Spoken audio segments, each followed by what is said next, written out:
Welcome, everyone. We are very glad that you are here with us for another What Works series episode, which provides practical advice from Eckerson Group consultants.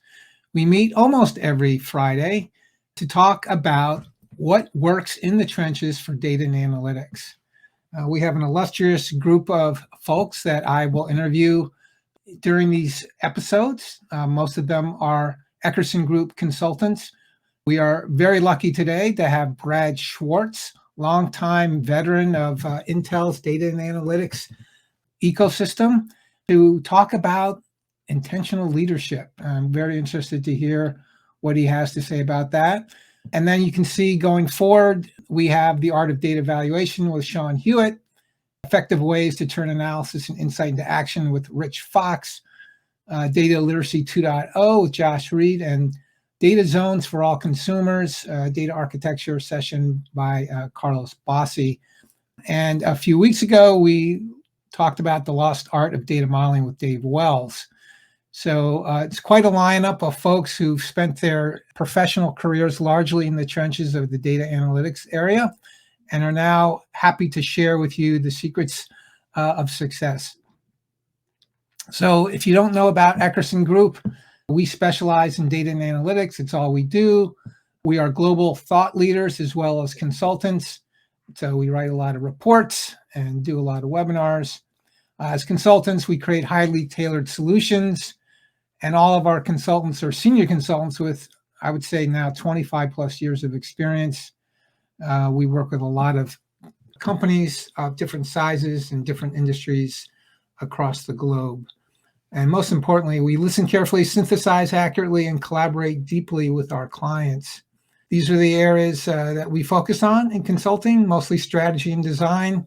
And these are some of our consultants. We did add up all the years of this group here. It was well over 200. These are some of our recent clients here. So without further ado, I want to introduce Brad Schwartz. He and I go way back. He used to be a client of Eckerson Group. I helped Brad develop some strategies that for his data and analytics team at Intel. He has now since become a leadership coach. He's going to talk to us about the power of intentional leadership. He's been 24 years in the tech industry, leading data and analytics teams across Intel. He drove multiple transformation initiatives that captured top-line growth and bottom-line efficiencies. And he's lived through many failures and successes, all of which he's learned from, and I assume packaged into his leadership coaching methodology. So he's also been recognized for driving cultural change and building high-performing leaders and teams. So Brad, it's a great honor to have you with us today, and I can't wait to hear what you have to talk about. Thanks, so I'm going to turn it over to you. Awesome. I appreciate the introduction and welcome to everyone. I think we have a rich opportunity ahead of us as we continue to look at how we take data and we transform that into insights that enable action. And as we all know, right, there's a lot of excitement around generative AI right now, a lot of opportunities around analytics in general, and a lot of hype. All right, that's going to drive spending. There are a lot of pieces that need to come together successfully. We all know that data is the foundation, and there's a lot of work required to enable that. There's also tools and technologies and processes that are needed to transform that into insights that enable actions.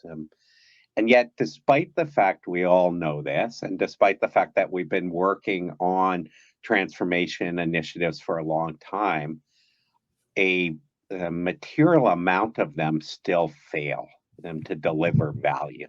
And many of us have worked to mitigate that, right? A lot has been written around what those common reasons of failure are.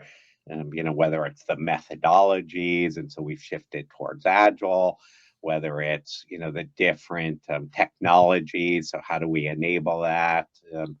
Whether it's, the list goes on and on, right? Okay, we got to move to the cloud, et cetera, et cetera. the fact is, even when we work to mitigate these with change management approaches by the business, increased alignment of cross organizational teams, we still fail. And even at Intel, where we knew and we mitigated a lot of these risks, we still failed more than I would like to acknowledge. And we learned from those failures. And one of the things that I've learned and that I learned is the importance of leadership of the team and investing in our own leadership and in building high performing teams. So that's something I'm going to talk about today, Wayne, as we go through this. But I want to pause and kind of recognize and even see from you, with your experience, what failures and thoughts do you have as we head into generative AI? Yeah, and I forgot to mention in the intro for our audience, this is a highly interactive conversation that we're going to have with Brad. And after every slide, we're going to stop. I'm going to comment and ask questions, and I'm going to take your comments and questions. So if you do have a comment or a question, please insert that into the Q&A tab, and I'll be monitoring that, and we'll bring your voices and your thoughts into the conversation. That's what makes this a special series, and one which I enjoy quite a bit. So it's interesting, Brad, to answer your question. I wrote a book a number of years ago called The Secrets of Analytical Leaders, and I interviewed a number of folks that had been very successful as data and analytics leaders. And, I wanted to talk to them about all kinds of things, but it turned out after, interviewing these folks for 5+ hours, the thing that they wanted to talk about most of all was not the technology, not the platforms. It was the people, process, and the organization. It was all the soft stuff. And I thought that was really interesting, that these folks were very successful, not just because they did some interesting things technologically, but they had figured out how to really organize their teams in an optimal way and motivate their people in an optimal way and recruit the right people and put them in the right places. And to me, that stuff is kind of hard to teach. That's, I think, your job now as a leadership coach. And I know from working with you, Brad, Intel was one of the best companies that I had ever consulted for, because you guys generally had your act together. You were the folks that taught me about data ops. And for you, that was a culture of continuous improvement that was embedded into the way your data engineering teams worked. And I was so impressed, that you spent all kinds of times building out a very robust testing framework, among other things.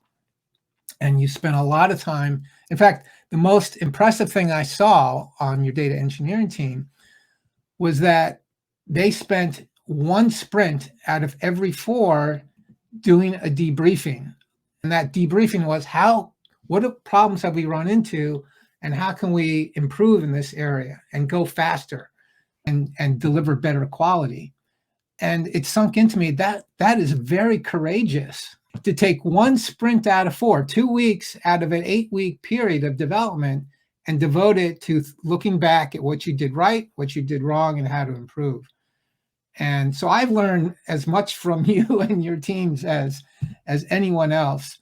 And I think that's just a testimony to what kind of value that you can provide now to other leaders in the space.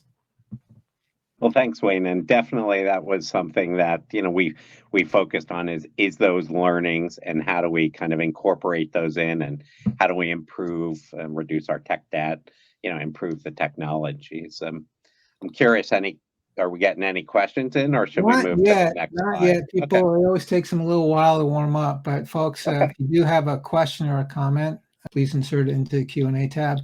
So at this point, though, why don't we move on? Yeah. And so I think on the next slide, there we go.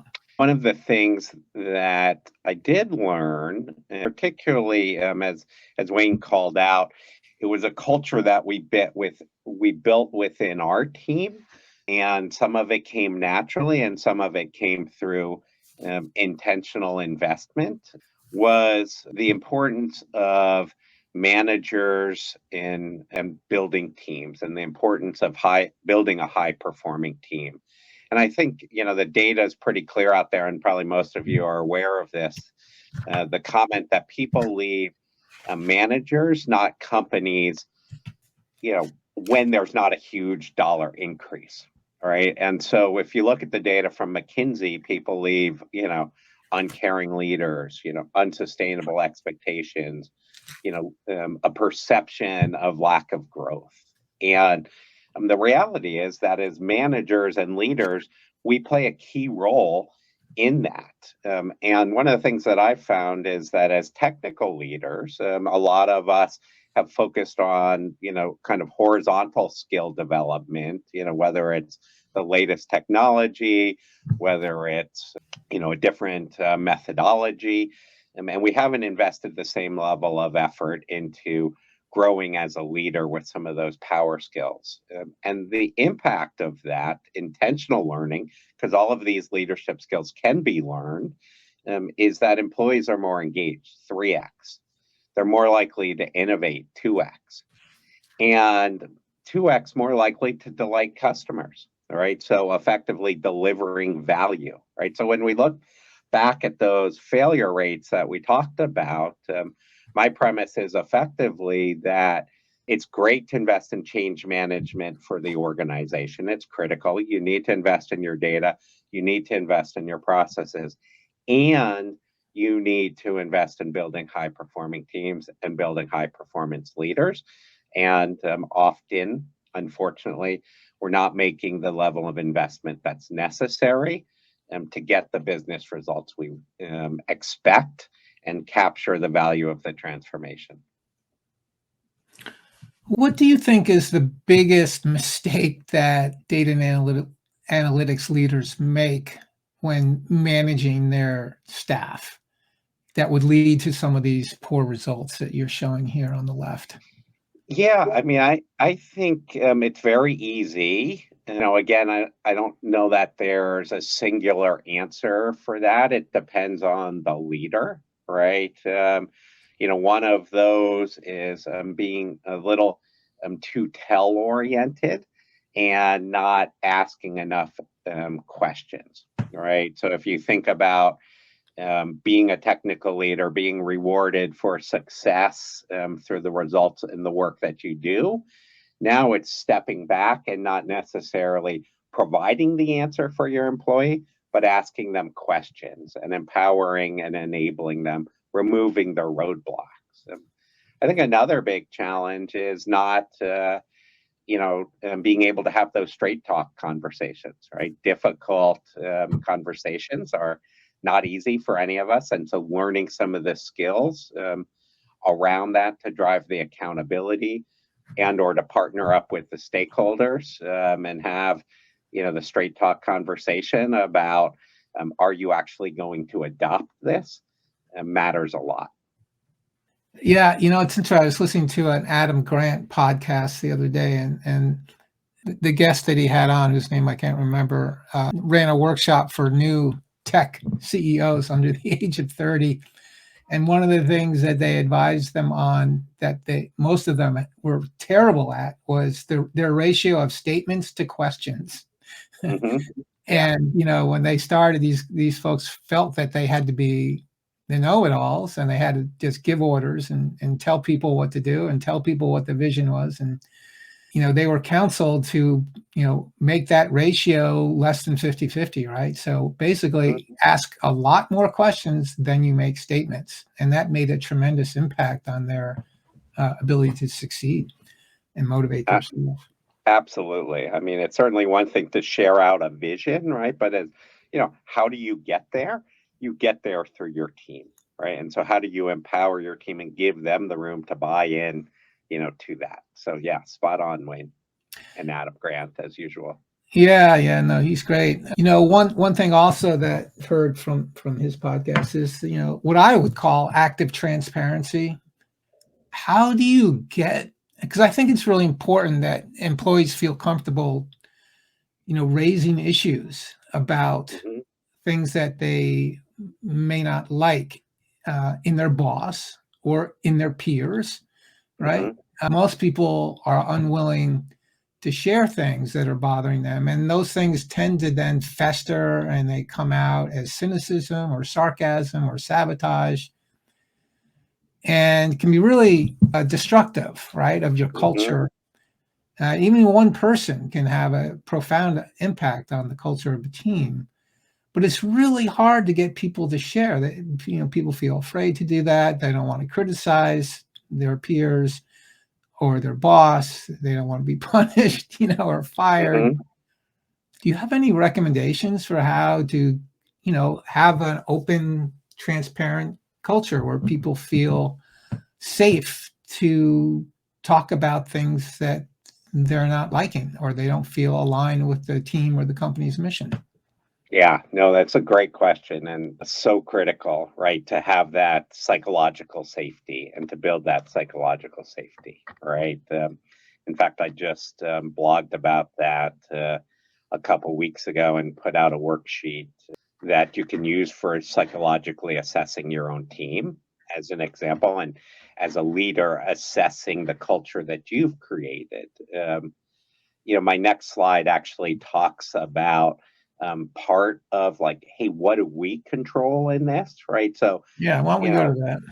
Your question around like the culture of an organization is, it's big, right? And ideally, we're working within a culture that's supportive and giving the frameworks, right? But we're not always seeing that modeled, right? So we're concerned about the culture of the greater organization, as you called out, like psychological safety. Hey, is it safe all the way, through the CIO to the CEO? Well, yes or no. And yes, you can play a role in potentially influencing that, but we all control the psychological safety in the organizations that we build, right? And so, to your point around, as you look at the challenges that we have in front of us, I like to think of, hey, what is it that's out there that's in what are we concerned about, right? And if you put all your concerns on here, where do they fit? Are they in things that you can actually impact, right? Or you can't impact. If you can't impact them, they're in this space where you need to worry intelligently. If you can influence them, like maybe it's a alignment with your business stakeholders, and as a leader you have a responsibility to do that, that's in your circle of influence. When you talk about like, hey, how do you make it safe to engage, as a leader, you always own your own actions, your own choices, and how you show up as a leader. And that's in the circle of control for you. And role modeling that vulnerability, role modeling that it's safe for people to question the direction, to have those straight talk conversations, to question you, and that you're going to respond in a safe way. And this whole discussion and kind of what I'm going to go through, the great news about our leadership and in general is we own it, right? Not someone else. And so as we shift our perspective and we look at, hey, what are we going to be responsible for as leaders, how we show up when on a good day as well as when we're tired and stressed, that's what I focus with my clients on. And what I'm going to cover is how you can do it yourself, how you can do it with others, how you can do it with a coach, because there are lots of different ways to learn and grow your leadership skills. I just want to remind folks that if you have questions or comments, please insert them in the Q&A tab and we'll bring them into the conversation. This is good stuff here. A lot of times, especially new managers feel that they have to tell people what they do and they have to be really smart and they have to have all the answers, right? And then they're surprised when people don't speak up or they sabotage things, as we were talking about. But I'm wondering, kind of brings me back to raising kids. You can tell them all the advice that, how to behave and all this, but what they're really listening for, really watching, is not what you say, but what you do. I'm wondering if that's true with, data and analytics leaders. as important or even more important to model the right behavior rather than, establish policies for how things should work, right? So shouldn't the leader be, as you said, vulnerable, right? And what does that mean? How can they display that behavior? We talked about the ratio of statements to questions. So I'm wondering if there are specific things you would recommend that folks do to model the right behavior to generate the kind of culture and widen their circle of influence. I think that's what you mean by intentional action, right? So Absolutely. And so I do believe, one, it's not binary, right? And I don't think that was your implication, right? It's important we do both, right? We have responsibilities to align the data, to drive the insights and organization of that data that get those insights, to roll out the actions and to build teams that are effective and performing. The question is, how do we best do that as leaders, right? That's a unique question for each of us. And I'm going to talk about, I think on the next slide, about how we can, some different ways to do that, because it starts with awareness of self. Before we go there, do we have any yes, we do. questions? Yes, we do. Rana, hi, Rana, asks what she feels is her circle of concern. Someone else may feel is their circle of control. So how do you resolve this conflict? Well, it's not necessarily a conflict, right? Because I think if you're viewing it, the conflict comes if someone believes your circle of controls overlap. If in fact you've said that something is out of your circle of control and it's in someone else's circle, and therefore it's your circle of concern, and it's in someone else's circle of control, great. We'll let them focus on that issue.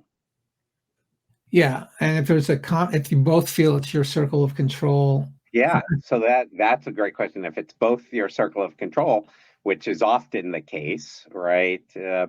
That's where building some of those strengths around straight talk conversations as a leader becomes important, right? So, how do you, for example, identify the common objectives, and how do you then drive to clarity around roles and responsibilities, and as an example, and who's responsible for doing what, and bring that out into the open, rather than kind of an elephant in the room that you're both trying to work around. Yeah, and I suspect that many people may not understand what those boundaries are because they're not properly defined in the organization. And I guess as a leader of leaders, your main obligation is to delineate those circles of concern, influence, and control. Because otherwise it's chaos, right? Exactly. And certainly, and a lot of times, as we all know, they're not always clearly delineated, right? So how do we learn to have the conversations in a constructive way that brings that to light than the meeting after the meeting? Right. Paul asks, I'm still working on this question. Does making what you are suggesting work depend on a higher level corporate culture of taking a long-term view? So culture eats strategy for breakfast, right? So Yeah.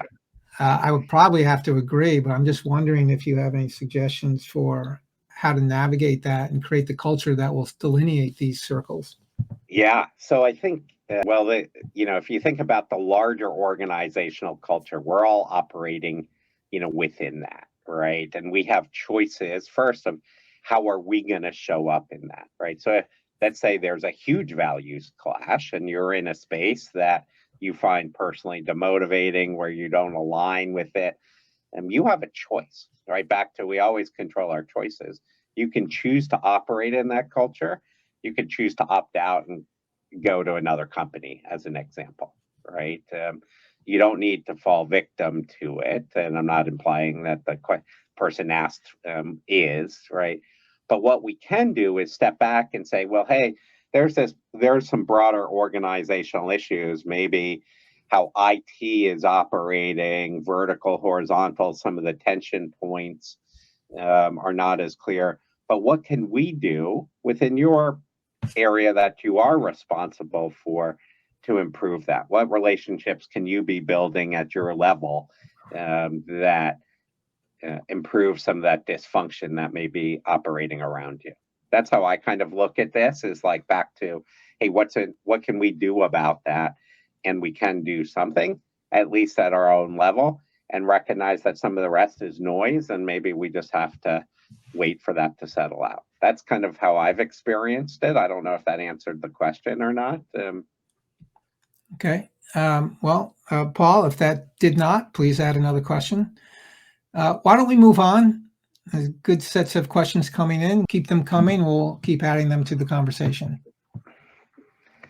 So as data analytic leaders, right, we're all familiar with Gartner's framework, which I've simplified here, right, which is, capturing the data, organizing it, turning it into insights that we can take action. I tend to look at leadership and developing our leadership operating system and upgrading, our respective features as leaders in a pretty similar fashion, right? And it starts with understanding ourselves, right? So we need to acquire our own data about how we're leading. There are some foundational elements around, like, what are our values? And there's some exercises you can do out on the web to, solidify your own values. Probably a lot of people are familiar with Clifton Strength Finders. Most people are familiar and or have ways to get 360 feedback. There are questions that you can just ask, right? When was the last time you asked, your manager or your peers, hey, what could I be doing to be even more effective, right? Or if you had one piece of advice to give me, what would that be? It puts us in a place of vulnerability, but that's where the big insights come from, when we separate and get insights into not just our own identity, but our reputation, right? And how others experience us. And those are often what are called blind spots to ourselves. And so once we become aware of them, then we can begin to work on them. So if you think about organizing your data, that's kind of a point A. There's lots of different ways to do that. And then you shift into, okay, where do I want to go as a leader? And this isn't just from a positional perspective. What type of leader do you want to be? Right? Do you want to be a servant leader as your primary? Are you more consultative? Lots of different leadership styles. You can do research around that, so that if you look at your values, your strengths, where you want to be, and your blind spots, what is it that you need to work on, right? And that gives us goals, just like in OKRs or, initiatives, however we think, to begin to grow on our leadership journey. And then same thing is like, okay, now that I know what I need to work on, you need to start working on it. And you can learn, you can practice, you can reflect and iterate through that based on some feedback. So this is a framework that most coaches go through. This is abbreviated and simplified, but start with self, understand where you want to go, what's the delta between those two, and start to work on it. Lots of different ways you can do that, right? You can do that through, reading a book. You can do that through, from a learning perspective, group book clubs, group coaching, one-on-one coaching, even team coaching. The intent is to be moving towards a growth mindset and leveraging your growth mindset accordingly. In this case, towards leadership rather than, a data or analytic insight. So many questions that I have. There's here. A lot to unpack on this slide. So let's start with data. 360 feedback. I wonder how many people in the audience have actually had a 360-degree review or have asked their staff to give them candid or even anonymous feedback on their management styles and strengths. I mean, that's just terrifying, I think, for most people, and no one would really want to do it. So I'm wondering if you can talk a little bit more about how do you get the gumption up to do this, and if it's always worth the act, and if there are any gotchas that you should be aware of before you do this. Oh, that's a loaded question as well. But I prescribe to the belief that feedback is a gift, and or at a minimum, feedback is data that we can interpret, right? And if we are seeking to become a stronger leader or a more effective architect or whatever our role is, the reality is that we have blind spots. And if we're committed to growing, the only way we can find out is by asking. There are different ways to ask that can make that perhaps less self-threatening. So as a coach, for example, I actually do the anonymous feedback for people. That's kind of one side. The other spectrum is just asking, right? And maybe not just generally, right? But hey, maybe you have a presentation that you're giving and you're looking to improve your presentation skills. You could ask someone beforehand, hey, I'm focusing on, I want to be asking more questions in this presentation and giving more space for my stakeholders to get engaged. Could you just let me know if I'm doing that, right? And so you can really ratchet it down to be more safe with someone that you trust. If it's that scary to get feedback from your team on how you're doing from a manager, that's worth looking at as a manager. That's worth looking at yourself, right? Around what is it that makes it so scary? What do you need to do to open up some of that space? What tools do you need to learn? So it's a growth journey, Wayne. Yeah. And we got to lean into it if we're committed to growing. Yeah, I think it's scary in two ways. It's scary to receive candid feedback, and you really have to have that growth mentality to want to go through that, right? And that feedback is your friend. I totally agree with that. But it also can be scary to give feedback. Mm-hmm. That loops back to what we were talking about, transparency. And yeah, I do think it's important for leaders to show vulnerability. Oh, I made a mistake, and publicly admit it, Mm-hmm. and seek out alternative opinions to their own. And once you start create the habit of doing that, people start to understand that, hey, it's safe to state my opinion, whether it's accepted or not. No, I'm not going to get punished for it. So then when you do ask for candid feedback about yourself, you might get it, right? Otherwise, you'll have to go to an anonymous form to do that. Yeah. And generic feedback is, both if you're giving feedback and or receiving feedback. Like if someone says, oh, that was a great presentation. Oh, Brad, that was a great webcast you gave with Wayne.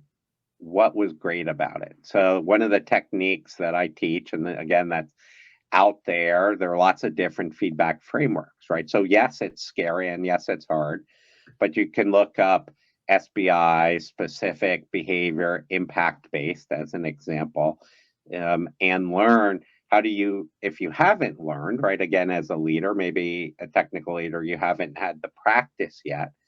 How do you give specific feedback? Hey, in this meeting, this was your behavior. I observed this. This was the impact on me and our stakeholders. And now let's talk about, how you experienced that or what was going through, the situation for you.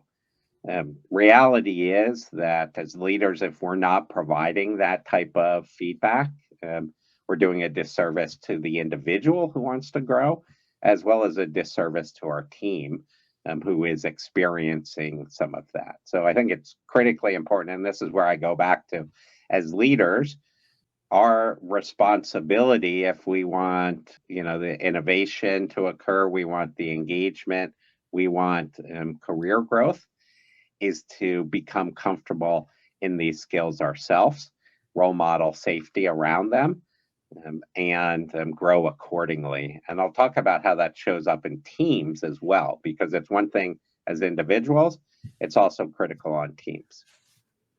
Yeah, a comment from Paul. Maybe you've got to put yourself into a mindset where you can objectively handle and assimilate feedback. Well, it's actually a question. I would say absolutely. Feedback Yeah, is and your so, friend. exactly. And so, there are different ways to, so for example, the questions I ask, and you all may want to even consider asking some of your employees, is like, what is, hey, what do you perceive as my leadership style, right? What are the strengths that you observe in how I lead? What could I be doing to be even more effective as a leader? If you had one piece of advice to give me, what would it be, right? And it's not that, hear that, it's not that you're not effective. It's I want to be even more effective, and so that opens up room, particularly if it's specific, so that you can do something around it. Yeah, and for me personally, I can ask for feedback. I find it hard to give feedback. I know you just Mhm. stepped through how to do that. You talk about what you observed, specific factual observations. You did this. This is the impact it had. This is how it made people feel. But man, some people are just very, very sensitive. It's very Mhm. hard to give feedback that people need to be successful. Yeah.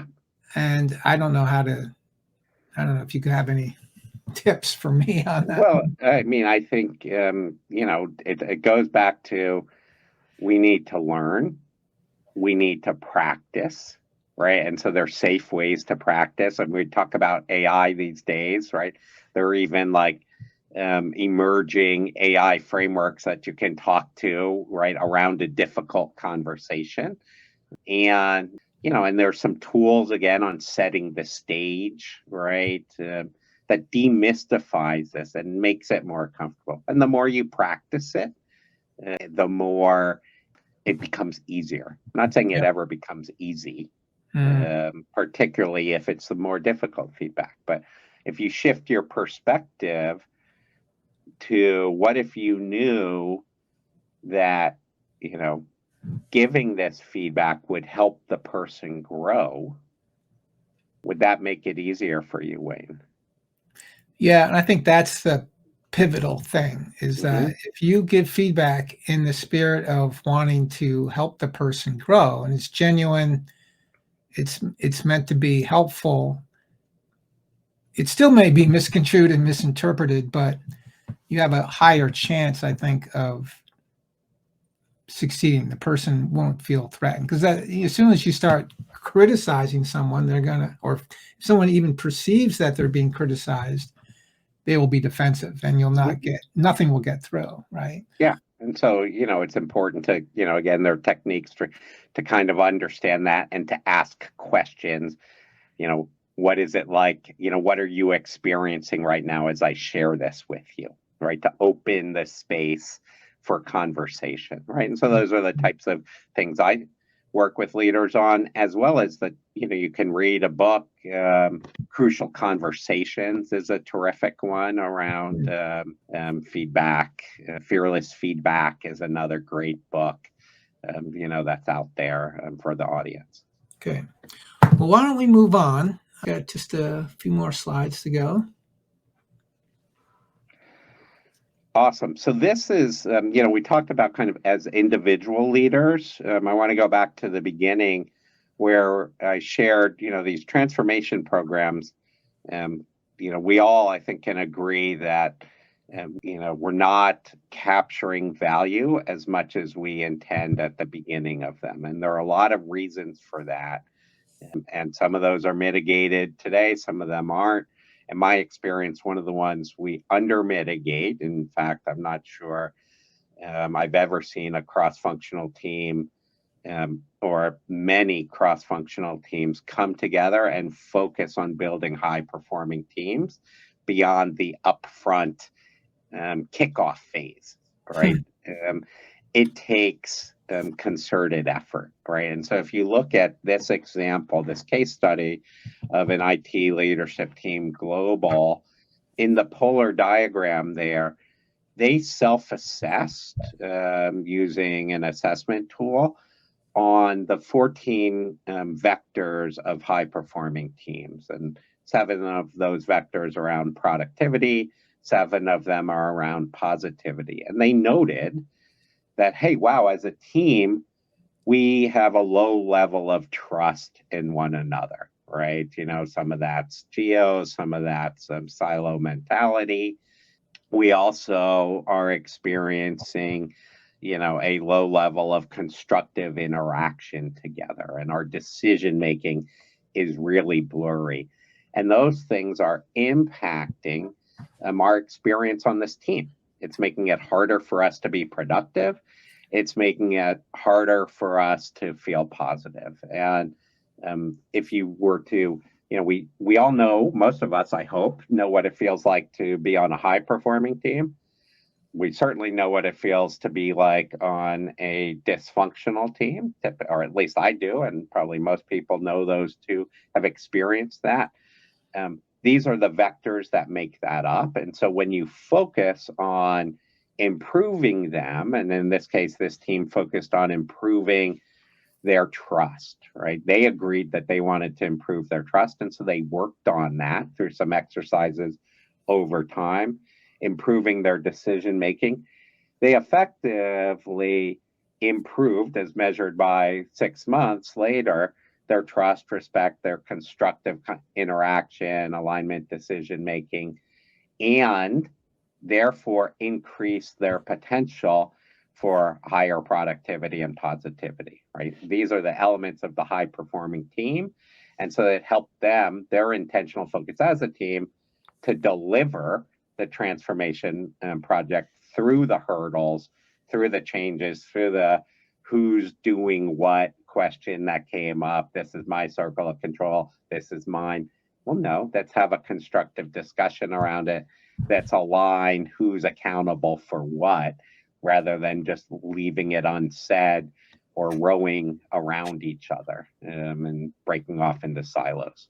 So that's what this is meant to illustrate, is it's not just a how we show up as leaders. There's also different techniques around how we build high performing teams. Some of it can be measured. Another great book for the audience, again, I'm big on self-service. So Lencioni's the 5 dysfunctions of team. Patrick Lencioni's 5 dysfunctions of teams is a powerful one, and how to address the dysfunctions of teams.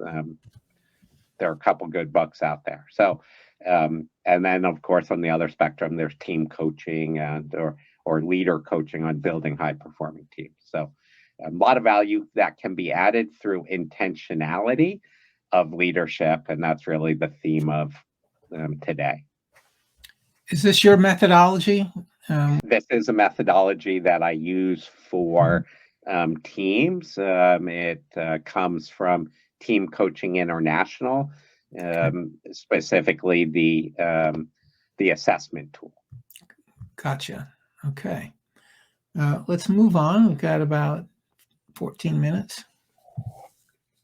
Oh, it's the last slide. Okay. Yeah. So this really, I think, and this is a great time to kind of open it up for more conversation. What I've tried to highlight today and through conversation with Wayne, and what I'm deeply passionate about, is as leaders, we can always be growing, right? What got us to this point won't necessarily get us to the next point. And that's the same with teams, right? And when we do that, we improve our business results, we strengthen teamwork, we accelerate career growth. So when I'm working with clients, within this framework, and even for all of you on the line right now, if you've invested in listening, I'm curious, what's the one area that you're going to focus on? And maybe just taking a minute to write that down, right? What do you need in place to get started? So Wayne, what's going to make it easier for you to give some of that constructive feedback, right? As an example. right? What's going to make it hard for you?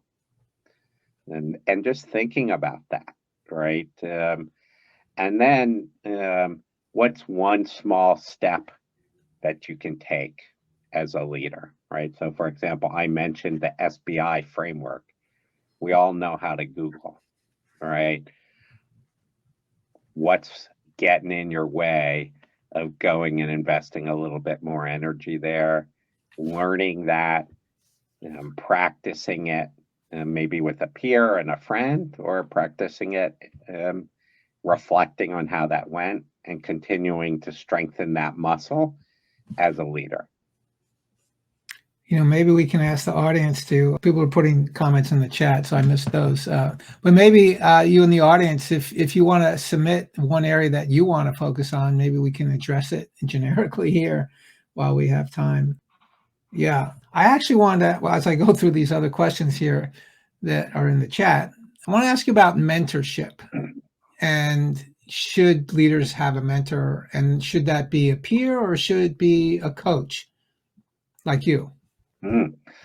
Okay, so first I should clarify that mentorship is different than coaching. So a mentor is someone who has walked in your shoes and or walked in the shoes that you want to walk in, that can give you practical advice, that can help you avoid specific hurdles, et cetera, and move faster. Right? I'm a huge fan of mentorship. I think if you're able to find someone who is willing to mentor you, and that's a positive relationship, fantastic. I'm also a huge fan of coaching. Coaching is different in that it's more focused on asking some powerful questions, much like I just kind of walked you all through around, hey, starting with, where are you at now? Where do you want to go? What do you need to do to get there? And then drilling in deeper, not providing the specific answer, like you should go read this book, but what's getting in your way doing this, right? And that's kind of peel that onion a little bit deeper. That's give you the support, to find your answer so that you're bought into it. In short, I think we all benefit from mentors, we all benefit from coaches, and we also benefit from sponsors, who is someone who's typically higher in the organization, who will advocate for us when we're not in the room, particularly important for underrepresented areas where we really need to broaden the inclusion of who is in the room to get the right decisions and moving forward. So Brad, when you were a data and analytics leader, did you have a mentor or a coach? I did. Yes, I had a mentor for sure. And I had a coach who helped me on some of the leadership challenges that I was having. They weren't in the data and analytics space, which was terrific, right? But the leadership challenges span across different areas, right? So for me, I needed to learn to delegate more effectively, tell less and ask more. Common challenges that helped shift my leadership style so that I could really engage my manager of managers more effectively and grow as a leader, and in the places that were appropriate for the role that I ended up in. Great. All right. So let me go through some of these questions and comments. I see a question here about how do you engage your HR department to do a 360 feedback process? Yeah, that's what I was looking at too. Yeah. I would say you could ask, right? So that's the simplest way, and see what they say. Again, if your HR department's not providing that, there are other ways to to achieve that. There are different tools that are out there that you could potentially license. You could do it in Excel. You could hack together your own solution. It's lots of different ways. I would just encourage you to think about the power of it and the targeted nature. So like when I coach, I do like maybe 4 or 5 15-minute conversations with key stakeholders. and aggregate that together. There are different tools that go more broadly, lots of different ways to do it depending on your needs and the outcomes you want to achieve. Yeah, there's a comment here that data scientists turn over results when they are asked to take on regularly tasks outside of their purview, like data engineering and data ops. So that's interesting. You don't want to stretch people beyond where they feel comfortable. But I was going to ask a question that's related, which is, do you believe that your team folks, should be rotated through different parts of the department or the organization to get a broader experience? And maybe it just depends on the individual. So that specialization versus, getting more experiences, because I know with a lot of technical folks, they do want to be challenged, right? And if they're doing the same thing for more than 2 years, they get bored. And I think that's the rationale for the rotation. But maybe I think this comment is, well, okay, if you rotate them, that's great, but don't rotate them into a function they weren't trained for, like putting a data scientist in the data engineering role. Yeah, so I think there's what am I trained for? What am I? What's my perspective on why I'm doing that role, as an example? And so I go back to perspective really matters, right? So as you look at rotation or into a different role, why is that important? Are you getting a better understanding of the upfront engineering work so that you can design better solutions, right? The data ops, are you so that you can design maintainable models, as an example. So, or is it, hey, we're just shifting resources, right? So back to, as a leader, what's your intention around that? And how are you explaining that to your organization? And importantly, creating room for feedback, into that approach, rather than just asking, what problem are you trying to solve, and leveraging your team towards solving that problem. Yeah, make it a team effort, not just giving orders, but collaborating. Yeah.